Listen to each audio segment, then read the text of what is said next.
It's the year ending 31st of December 2024, and this is the Year Unwrapped, our annual special looking back over the past 12 months, in which we've seen Donald Trump being elected as the 47th President of the USA, Labour winning their first UK general election for 14 years, and Oasis reuniting for a 2025 tour, leading to some frankly obscene ticket prices. You can read all you need to know about everything that matters in The Week magazine, but we're here to bring you some stories that passed under the radar this year. Big news that may not have dominated headlines, yet has repercussions for all our lives. I'm Olly Mann, and let's unwrap the year. And joining me today from the Week's digital team is Harriet Marsden, Arion McNicoll, and the boss man, Holden, Frith. And this was also the year, 2024, in which we saw Brat Summer, a pole vaulter's penis going viral online, and of course, who could forget the Willy Wonka experience in Glasgow? Some of my favourite lighter stories from the year. Team, do you have a favourite thing from 2024 that you will look back on fondly? I think now you said that, the pole vaulter's penis springs to mind. It's going to be in your head the whole way through the episode. Wasn't a bad moment for news watchers. Holden? Well, as the editor of this austere publication, a more serious choice, I'm sure. I'm hoping that one of the things I'll look back fondly on is actually going to happen this evening. So I'm going to see Paul McCartney at the O2 on the last night of his Got Back tour. Okay, and Arion, something that's actually happened to you this year so far at the time of recording? Well, I think I've been really enjoying something that's happening right now, which is the weird pleasure of eating mangoes and going to the beach with my kids as Christmas approaches, which arguably would have been less possible if I hadn't moved from the UK to Australia. Probably still vaguely possible, but arguably, yeah. Nothing wrong with some prepackaged M&S mango and a trip to Southend. You are up first. What do you think this year should be remembered for? This year, protesting farmers across the world sowed the seeds of political upheaval.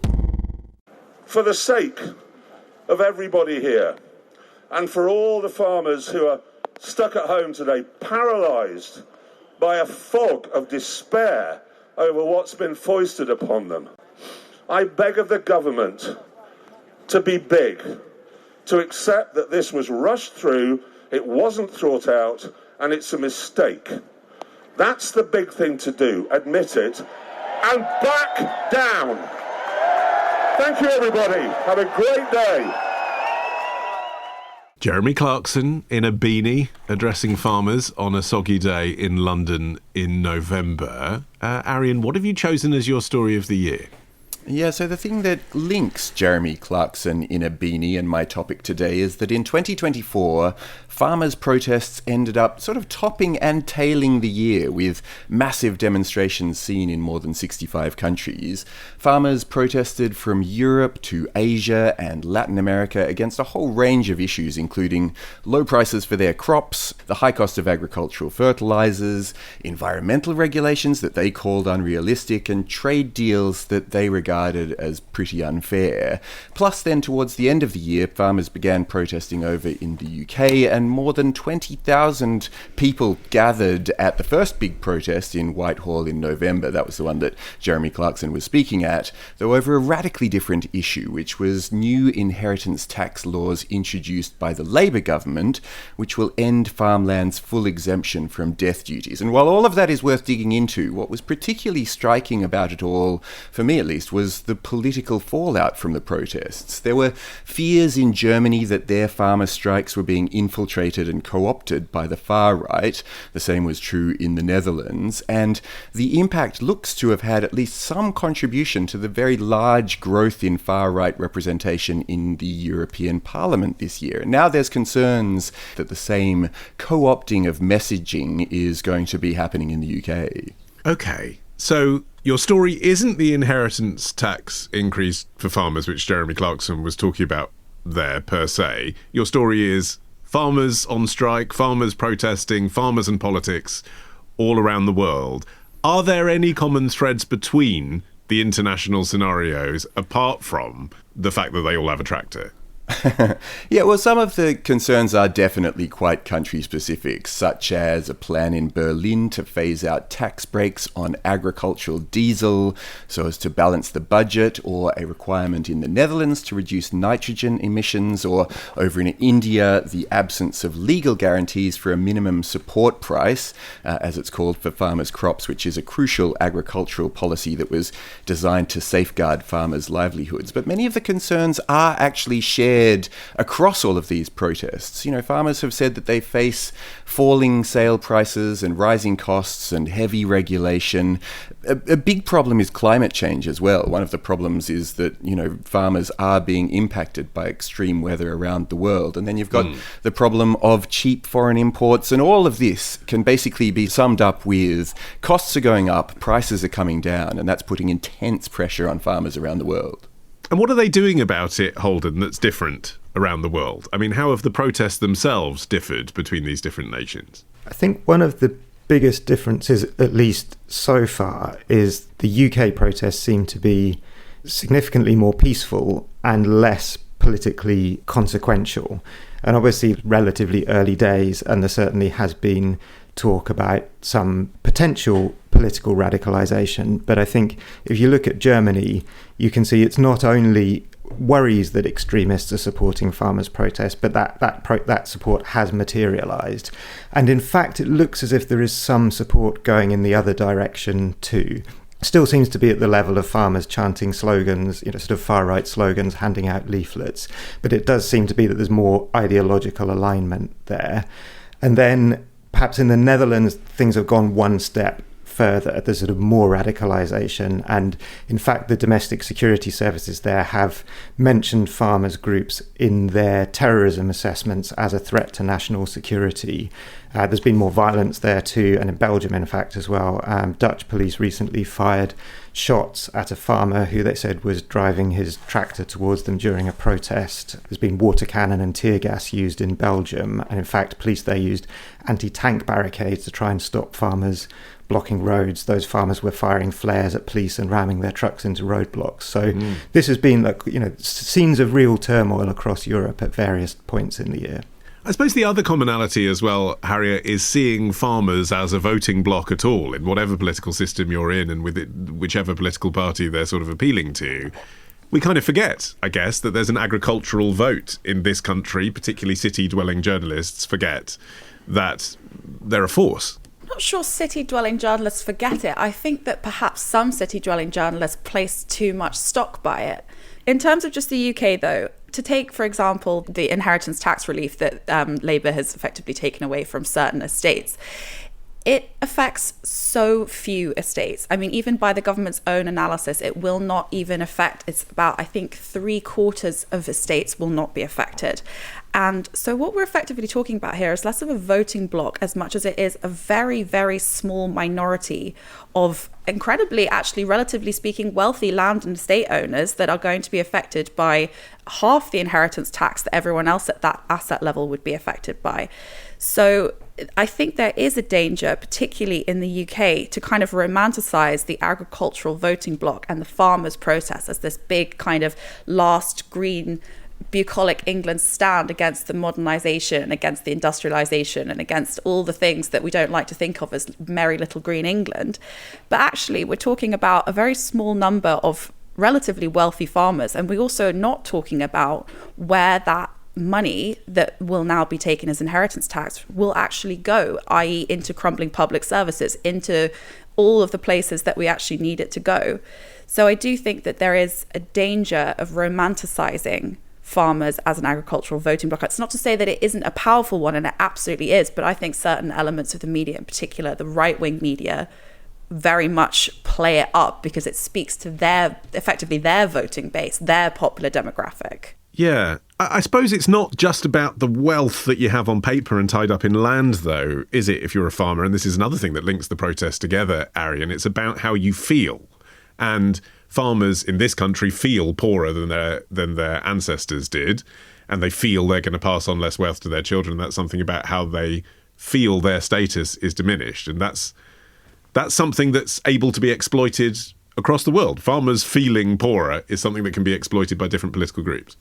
I think that's true. I think the business of feelings is one of the things that a lot of analysts have their eyes on. I read this bit by the writer and academic Richard Seymour, who was saying how the far right has kind of ended up capitalizing on small farmers in particular who are reeling from all of these blows of globalization and a changing climate and high energy prices and so on, and turned that message into one that was appealing for European voters as a group. And, you know, one of the things that he wrote was, for farmers, there's all of this resentment requiring a target, but many of the things that are causing the harm, globalization, capitalism, climate change, are abstract. You can't take climate change to court.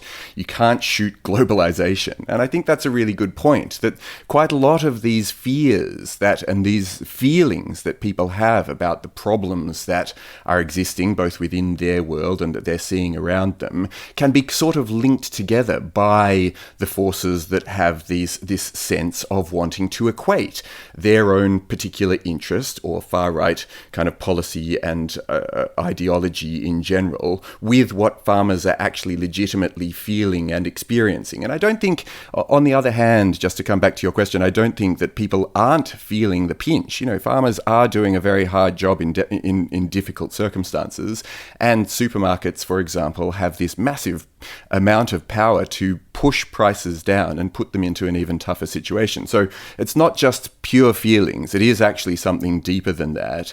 But nevertheless, feelings definitely get tied into it. How do farmers in the UK tend to vote, Holden? I mean, we're talking about this in the context of Europe and the far right. But here in the UK, you know, thinking about the Conservative Party and Reform, farmers rely on migrant labour, don't they? A lot of the issues they're facing are actually Brexit related. I wonder if it is just an obvious lurch to the right. This is one of those things that is slightly more complicated than I think it often gets credit for. And I think there is a sort of common perception that farmers are firmly at the Brexit end of the spectrum and are sort of natural Conservative voters. And perhaps the natural Conservative voter side of things is more true. But actually, if you look at research into how farmers voted in the 2016 referendum, they backed Brexit by 53 to 47. So actually only 1 percentage point more Brexity than the population as a whole. And in fact, different groups of farmers voted in quite different ways. So cereal farmers voted Remain by 54 to 46. It's also worth remembering 30% of Lib Dems voted Leave. 25% of Greens. So these things are actually much less homogenous than you might think. I think one thing that is true when you look into the research is that Labour isn't popular amongst farmers, and I think that's always been true. It's always been an urban party essentially, and it hasn't really sought to broaden its reach into rural areas with any great consistency. But I think if you look back even to the time of Margaret Thatcher, since then, that kind of natural link between farmers and Conservatives has started to break down. You know, Thatcher didn't have any sort of natural affection for rural traditions or, sent a sort of small c Conservative approach to land and rural communities. And farmers since then, it seems, have sort of generally felt that governments have basically ignored them or taken them for granted and, you know, been much more interested in finance, the city services. And then, as we've been saying, you then have sort of environmental legislation layered on top of that, whether that comes from Europe or from national governments. And so I think there's just a sort of sense of political homelessness amongst a lot of farmers that then leads to that sense of lack of power. Yeah, and this is what I was alluding to before, I guess, Harriet, you know, this idea of let's take our tractors down to Westminster, let's remind people that we exist. I mean, do you think there's an onus on everyone to understand a bit more about where our food comes from? Yeah, absolutely. I think that two things are really crucial here. Firstly, no matter how farmers voted in relation to Brexit, it is, I think, an undeniable fact that Brexit has been terrible for farmers and Brexit has been terrible for the food chain in general. And we're all feeling about approximately 30% increase in food prices directly related to Brexit. So knowing where our food comes from, what the supply chains are doing and how much is coming from this country, actually how little is coming from this country and how much is coming from outside the country that we're now paying extraordinary tariffs on, I think is very important. The other thing I think is really important is to not homogenize farmers as a block, because we're talking about some of them, we're talking about what you might consider to be a farmer, you know, mud under the boots, land owning, man of the person, blah, blah, blah. And then on the other hand, you've got people like Jeremy Clarkson, who are multi-million pound landowners who specifically bought a large farming estate to avoid inheritance tax. So I do find it somewhat ironic that he's now positioning himself on the kind of vanguard of the man of the people, tractors in Westminster. So when we talk about farmers in this country, we are also talking about multi-million pound estate owners over multi-generations because of the profit margins being so razor thin, and increasingly so with climate change and with Brexit. We're talking about multi-generational landowning multi-millionaires, some of them. So it's, I think, the tendency in the media, and I think we're all guilty of this, of homogenizing farmers as one block, is a really dangerous one when there's so much nuance in terms of money, in terms of politics, in terms of varying degrees of Brexitiness. I do also think that it's relevant to talk about just how much of an agricultural disaster farming actually is. It's the world's leading driver of water pollution and shortages and deforestation and biodiversity loss, and it generates a quarter of greenhouse gases that are heating up the planet that are ironically making farming profit margins even smaller. So with that in mind, with people like Jeremy Clarkson or big corporations that buy up a significant amount of land to effectively do agriculture at scale to try and combat those profit margins, it's those parties that are making climate change so much worse, that are making landowning so much more difficult for most people, that are making the profits so much smaller for everyone else. So there's so much variety just when we talk about farmers, and I think that that's really crucial to be careful of. Arion, you've chosen this as your story of the year. What do you think happens next? Well, I suppose there's a few things. Many people have argued that the pursuit of free trade ambitions, such as those that are driving the talks that have been taking place recently between the EU and Latin America, shouldn't be allowed to expose Europe's farmers to competition with producers who aren't subject to the same environmental regulations as they are, because that's inherently unfair. Simultaneously, there's a great deal of concern that a tactical retreat on green issues by the EU, for example, isn't the solution either.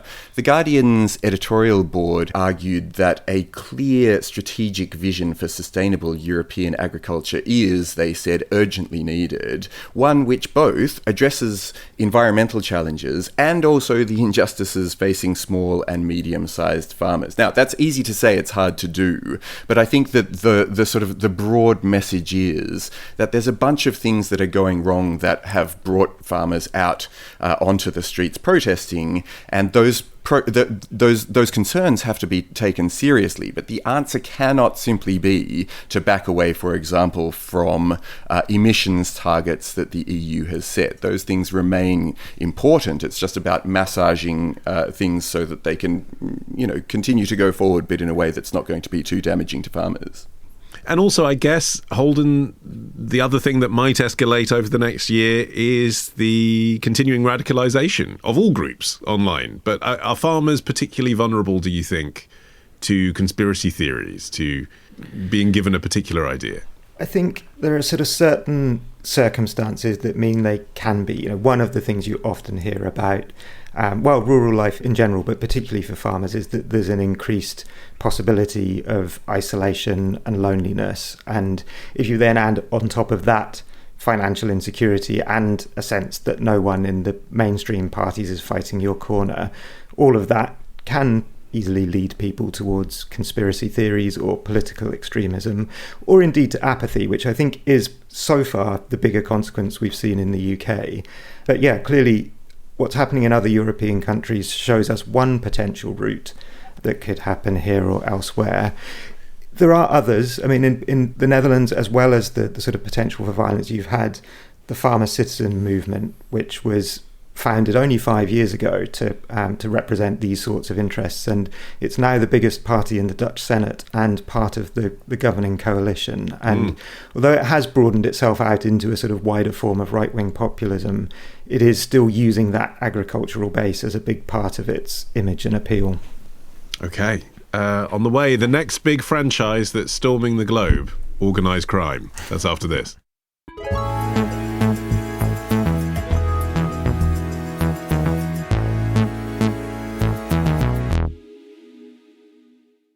Okay, Harriet, it's your turn. What do you think this year should be remembered for?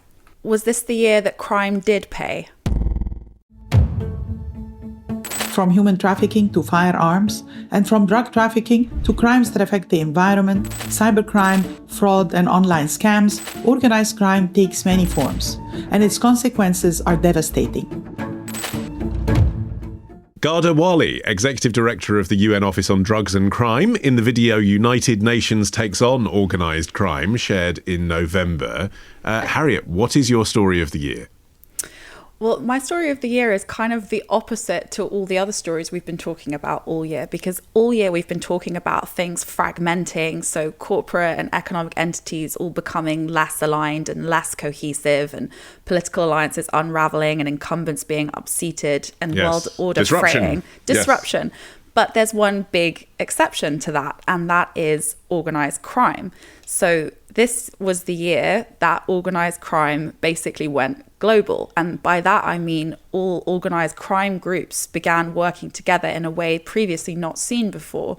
So this year, we marked the first International Day for the prevention of and fight against all forms of transnational organised crime. So this was the year as well that the Secretary General of Interpol, who stepped down in November after 10 years, he said, "I fear the world is losing the fight against gangs and organised crime. The growth in breadth, scale and professionalism of organised crime is unprecedented." Okay. All right. Give us some examples then, because I think some people listening to this are going to be thinking, well, there've always been drugs from South America and there's always been the mafia coming from Italy and they've gone to different countries. So what's new? Yeah, so what we're talking about that is new is the rise of these multinational diversifying crime groups that engage in what Interpol calls polycrime. So not just mafia, extortion, criminal gangs, not just money laundering, not just narcotics trade, not just human trafficking or cyber scams or financial scams, but all of the above.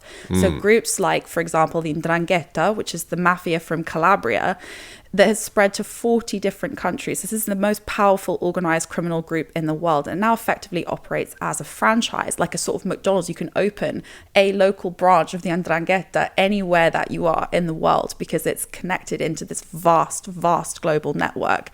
And so there are a couple of strands to this, and we've discussed some of them on the podcast this year. We've talked about the use of technology, so encrypted apps and the dark web and cryptocurrency, which is sort of turbocharged by the pandemic. So that's really helped make organized crime a global Inc., effectively a global corporation.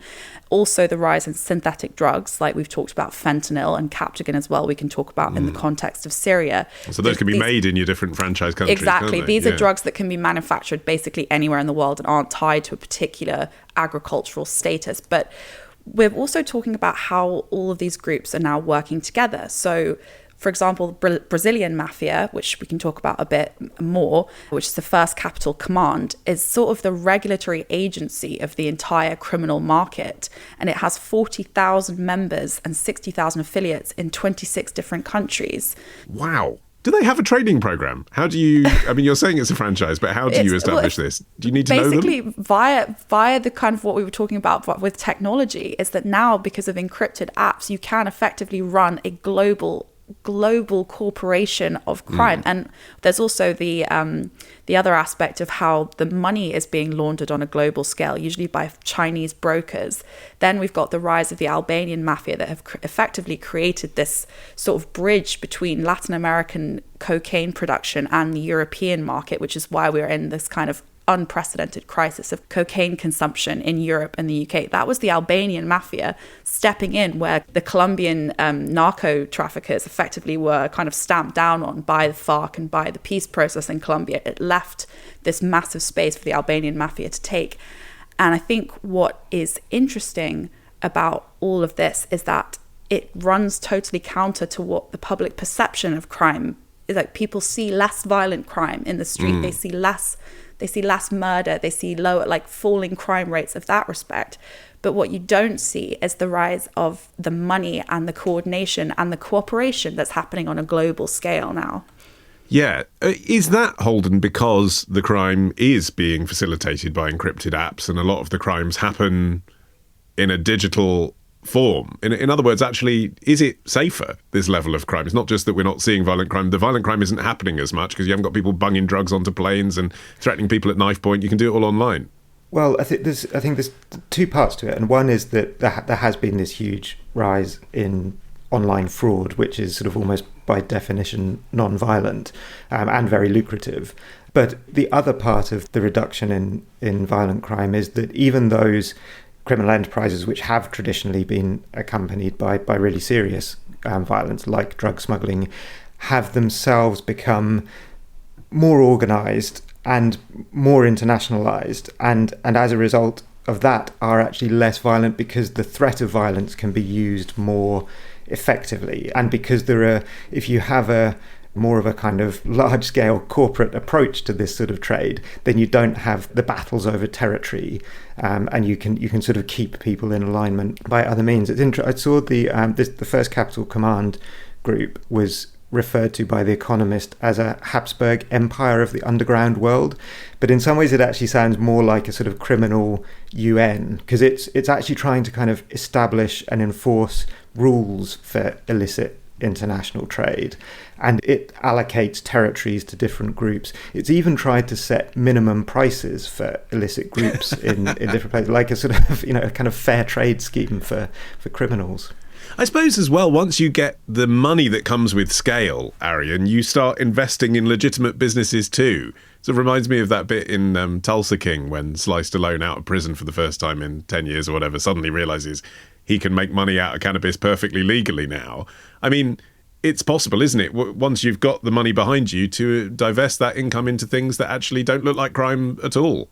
Definitely. Or also diversify your portfolio of crime. You know, Harriet mentioned the 'Ndrangheta, and I think they're a really interesting case in point of how this globalization has emerged. You know, they really were once this clique of Calabrian mountain dwellers who just specialized in shootings and kidnappings, but increasingly they're found all around the world. You can now find them in 40 countries, according to Jürgen Stock, who's the Secretary General of Interpol.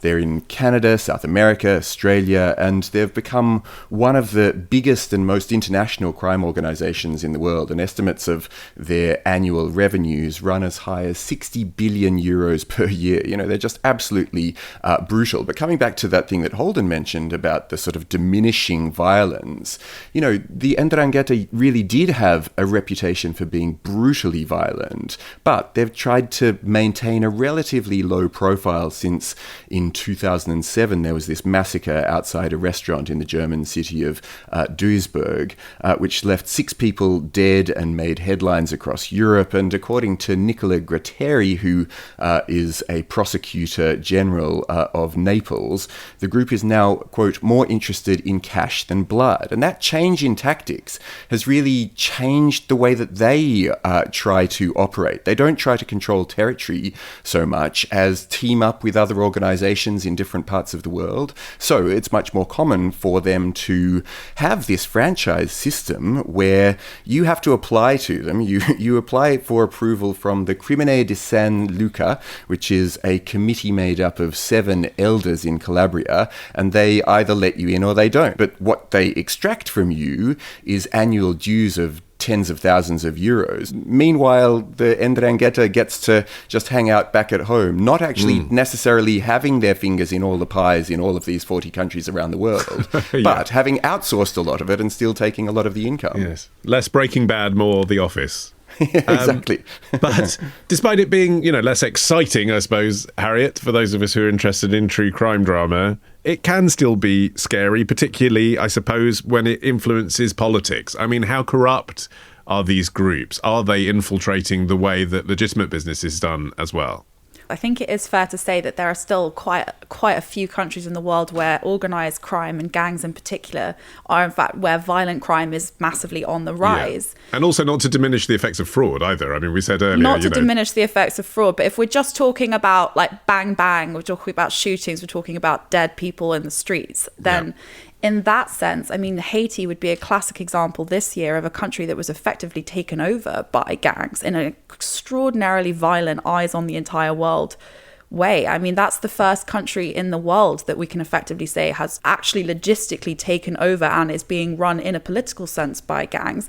We can also talk about, I mean, the extraordinarily violent, brutal crackdown on gangs in El Salvador. And we think of those gangs in a very typically, the ones covered in tattoos, and we see them all huddled in their hundreds and thousands in those mass prisons.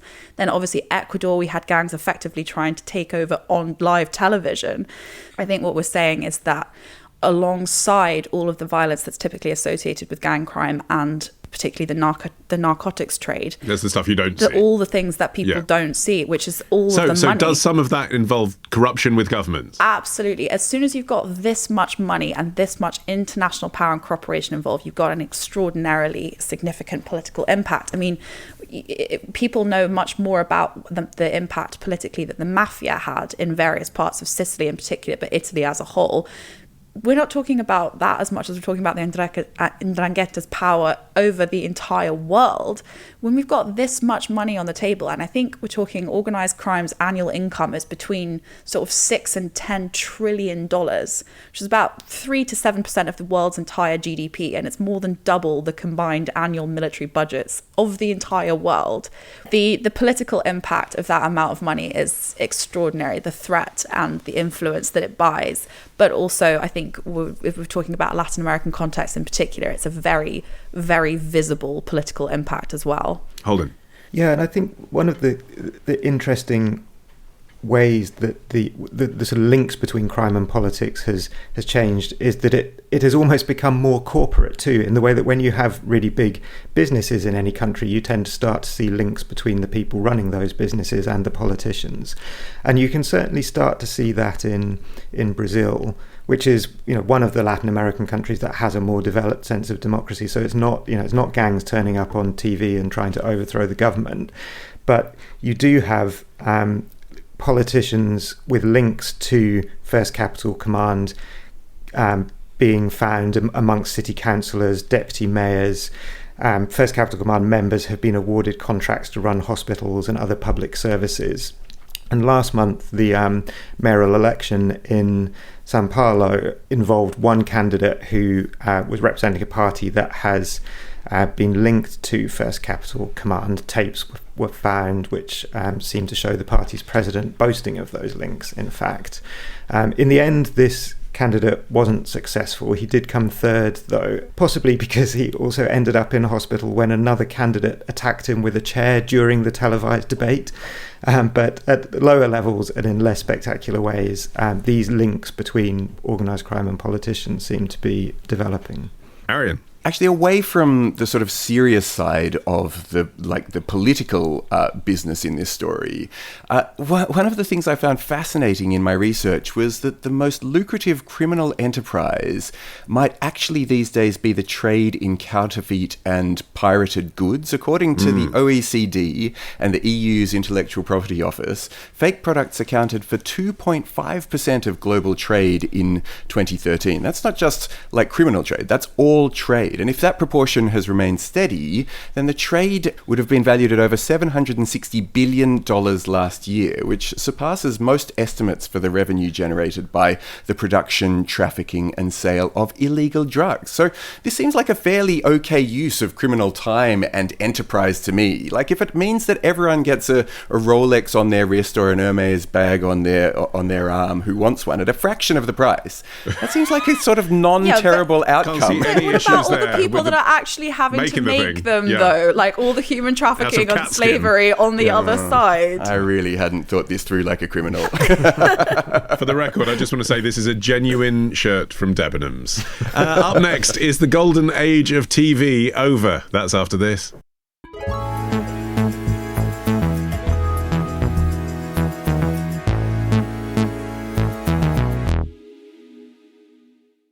All right, Holden, you are finishing the show. What do you think this year should be remembered for? Is there anything good on TV? Netflix describes the perfect streaming show as a gourmet cheeseburger. And yeah, sure, everyone's fine eating a gourmet cheeseburger. You know why? Because they all taste the same.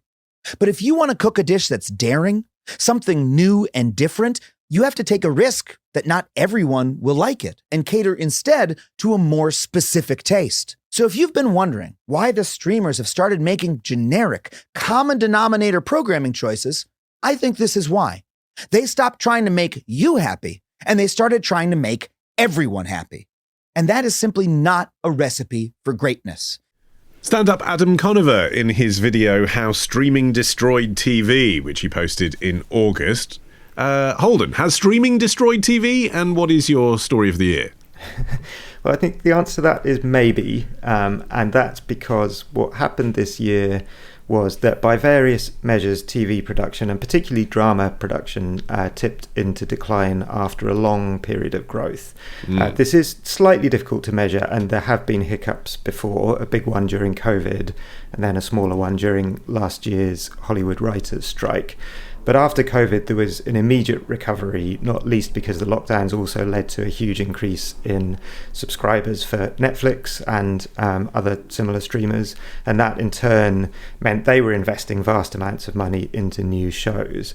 But now most studios are saying that when the numbers do come out for 2024, they'll show a big decline in the number of programs. And this time, there isn't an external obvious factor like a strike or a pandemic. Okay, can we just quickly on this, before we have this conversation any deeper, just define TV? Because, even my first question to you hints at this issue, I think, which is because it's the name of the broadcast mechanic and the device you watch it on. A lot of people listening to this will be thinking you're talking just about linear program TV, but we are talking about TV that's made for the streamers as well. That's all TV. Yeah, the increasing difficulty of defining it is part of the story here, because you do have, YouTube, which has some things that have been created for broadcast, but then some sort of short form. But no, for this purpose, I'm not talking just about linear terrestrial TV, BBC Channel 4, etc., although they certainly are in trouble too. But I suppose you could say anything you watch on your TV. There is the suggestion that the amount of content that's being created for that is in decline. And now for the first time, that's not because there's something stopping production, it's because there's reduced demand from the broadcasters and streamers themselves. They're just not paying for it anymore. And is that because, Harriet, there may be some reduced demand from audiences? I mean, it's difficult to talk about because I know lots of people who work in TV who don't work in TV because they haven't had a job all year because of this decline in productions. It's a real thing, it's happening, and I feel sorry for them. But as a viewer, there is so much to choose from. I mean, maybe there was just too much TV, and now it's just a market correction. Yeah, I think there is definitely an element of that. I think also there is another side of it, which is to say that you don't necessarily know what people want until you give it to them. I mean, there wasn't necessarily a demand for a show like Baby Reindeer this year, not necessarily. What we're talking about, I think, yes, we're talking about higher costs and higher interest rates and long-term decline in TV advertising and slower subscription growth and all of those things that impact traditional broadcasters and lost revenue. But I think what we're talking about more is this risk aversion among commissioners, among people who commission TV shows. It's not necessarily like all these macro things that we've talked about this year that affect production. That's not what's affecting commission. Well, obviously it has an impact, but commissioners effectively aren't really taking risks. So at the moment, what people are saying is that the things that people are commissioning are either very high-end potential global hits that can be sold on a global scale. So we're not necessarily talking sort of glossy things like The Crown, but like global hits like Squid Game, or they're commissioning kind of absolute bottom of the barrel, total rubbish reality TV stuff like Married at First Sight. What they're not commissioning is the middle, effectively, which is what most people actually want, which is things like fact and entertainment and gardening and culture and all of the kind of middle shows that most people are wanting to watch most. So that's not necessarily responding to what the audiences want. That's responding to what they think will make the most money most quickly. So to take, for example, Mr. Bates versus the Post Office, ITV didn't even want it because even though it was their most watched show of 2024, it made a loss of like £1 million. Yeah, even because though people in Brazil aren't interested, basically. Exactly. Yeah. So I think it's a commissioning risk aversion, and I think there's also a disconnect between people seeing all these amazing highly reviewed shows, all these big glitzy hits like Baby Reindeer, like Mr. Bates versus the Post Office, and thinking that TV is still at its absolute peak. But what they're not seeing is all the day-to-day bread and butter stuff in the middle that isn't being made. Yeah, but what do we lose when we lose that, Arion? I suppose that's what I'm getting at, because audiences do choose prestige dramas and glossy-looking things, and, as Harriet suggests, a bit of trash as well. And, if there was a huge demand on Netflix to see, location there, then they'd probably be commissioning it. I think that's right. It sort of feels to me as though this is... again, maybe this is going to see me get shot down in the same way as my fake bags. But I sort of feel like, apart from the lost jobs, there just has been too much television around. And for a lot of people, that's meant this sort of splintering of audience. We've all sort of ended up in our silos of choosing which subscription service we go for if we are able to get I saw your any. frosty face when I referenced Tulsa King. No idea what I was talking about. No idea. And I think that's a big problem for the way that television used to exist in all of our lives as this sort of focal point in two ways. One, that we'd go ahead and tune in at the same time each week to see the next installment of whatever it was that we were watching. But two, we might all be watching it together. And there was that sort of commonality of experience that I think has been lost with this proliferation of TV that became known as both prestige and then ultimately peak TV. And I think that, there was a lot that we gained through that. Wonderful shows have been made, but there are now so many of them that even trying to get through all of the ones in the backlog that you haven't seen already is problematic, and B,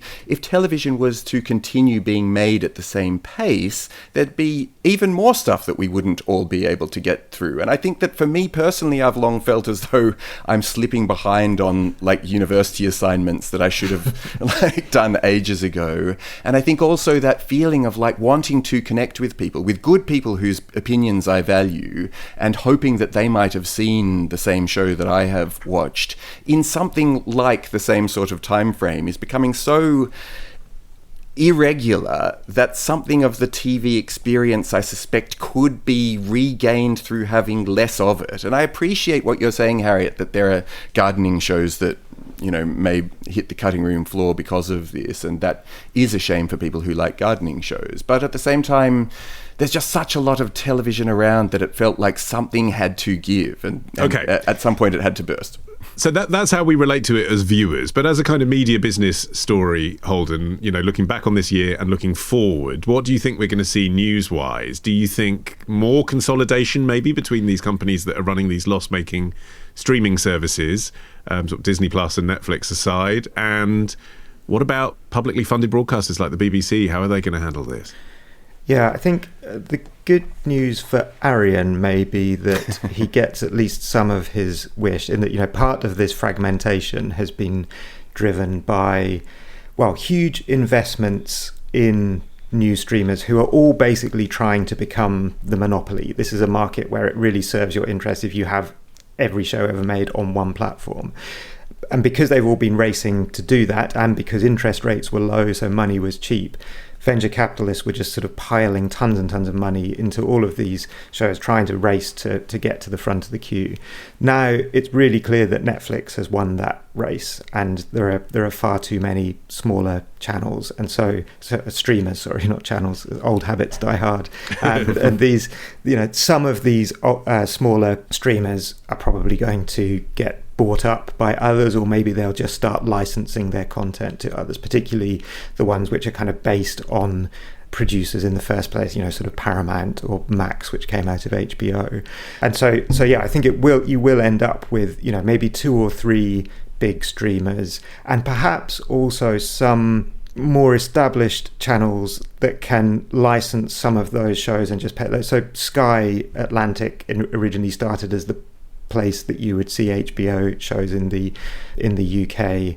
In the US, you have Hulu, which is a kind of multi-streamer platform. So things may move back to a slightly more linear-like setup, but at the same time, you then have the sort of the unique situation in the UK where you also have public service broadcasters like BBC and Channel 4.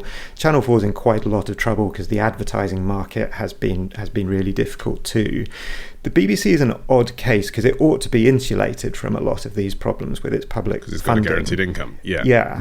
And it doesn't need to make a profit. It doesn't need to make a profit. On the publicly funded bit. But it has, that income hasn't risen in pace with inflation, and it's now trying to compete with with all of these streamers, and also meet public expectations that have been raised so high in terms of quality, production values. You know, the BBC aims to spend about £650,000 on an hour of high-end drama. Stranger Things cost in the region of $30 million per episode, the last series that was produced. So that's just a difficult kind of thing. But I think, you know, you could imagine the BBC trying to lean into this, reinventing itself as a place where it maybe does less of the generic TV and more of the higher risk, more innovative, more inventive, more creative kind of shows. And some of those will then find an international audience on streamers, and that can be a source of income for it too. But finally on this, Harriet, I know you wanted to talk a bit about this. If they do that, they might lose some of the nursery slope opportunities that people get, who then go on to make the high-end prestige stuff in generic pap. I mean, you're talking about the budget of an hour of BBC One primetime, but I mean, look at something like Doctors, which they cut this year, their daytime soap. I don't know what the budget for that was. It looked like it was shot on a toaster. I mean, it was cheap, but the point was it gave people experience making a daily soap. Yeah, look, I think it's a fallacy to talk about streaming and TV together. It's a totally different financial model. It's a totally different audience. It's different legal constraints, different logistical considerations. But just looking at British television, just television, the importance of soaps is unbelievable. I mean, Corrie is still probably one of the most watched TV programs in Britain. People love soaps. People loved Hollyoaks. People loved things like Doctors and Neighbours. Well, obviously Neighbours wasn't British, but... Oh, come on, it basically was. Basically was. You could have that one. Soaps basically functioned as this pipeline to prestige. So producers and runners and writers and, you know, basically people working in production would cut their teeth on soaps, as would a lot of now what we consider to be very high-end actors and actresses that started on soaps. Soaps were always a pipeline to prestige television. And when you axe things like Hollyoaks, the cuts to Hollyoaks this year, massive cuts to Hollyoaks, axing of Doctors, cuts to soap opera, what you're doing is basically creating a situation down the line where eventually that's going to have a massive impact on what we consider to be the glitzy, high-end, big budget stuff, especially for people who are from working class backgrounds that would never gain a foothold in the television industry, much less in the streaming industry, which generally speaking does not hire people that it doesn't know. That's where we're creating even more problems down the line. And I think it's fair, if we're just talking about the BBC, I think it's fair to say, always the question that people ask themselves is, should we fund the BBC more? And actually, in this context, it really should be the BBC funding the television industry more. It should be, obviously there are tax credits for high-end dramas and stuff, but the BBC could be doing a lot more in this regard. I think the mistake that they're making, and as well as other television companies are making, is trying to kind of beat streamers at their own game, which is never going to work. You're not working on the same financial considerations, and you're certainly not working on the same time considerations. But what you can do is look at where streamers take risks, because if we go way back, the only reason Netflix ever became the kind of global consolidated hit that it was is with its original shows like Orange is the New Black, like BoJack Horseman, incredibly risky stuff. And that is ultimately what people want. They don't want to see the same thing over and over again. They want to see something new. Or do they?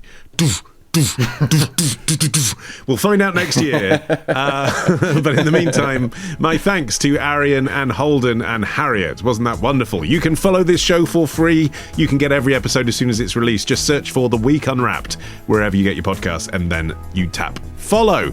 You can also get 6 free issues of The Week magazine with the trial subscription when you go to theweek.com/subscriptions. We are going to be back with a new episode, and then hopefully 51 subsequent ones on Friday, the 10th of January. Mark it in your diaries. I'll see you then. I've been Olly Mann. Our music is by Tom Morby, the producer Ollie Peart at Rethink Audio. Happy New Year.